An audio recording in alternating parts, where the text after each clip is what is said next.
केन्दुझर मंत्री द्वारा कवि सुरेश चंद्र महांत सम्मानित।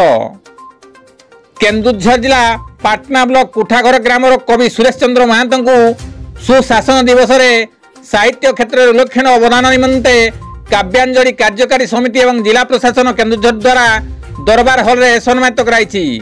कार्यक्रम में जंगल और परिवेश मंत्री गणेश खुंटिया, पाटना विधायक अखिल चंद्र नायक, तेलकुई विधायक डॉक्टर फकीर मोहन नायक एवं जिलापाल उपस्थित थी यही सम्मान दि जाइथिला। श्री महांत सुनाखुम पत्रिकार संपादक अटंती।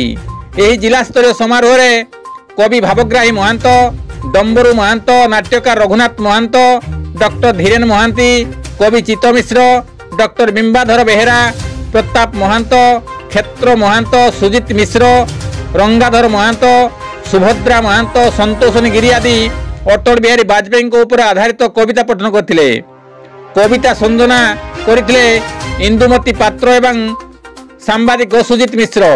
गोविंद राउत का रिपोर्ट, केडी न्यूज।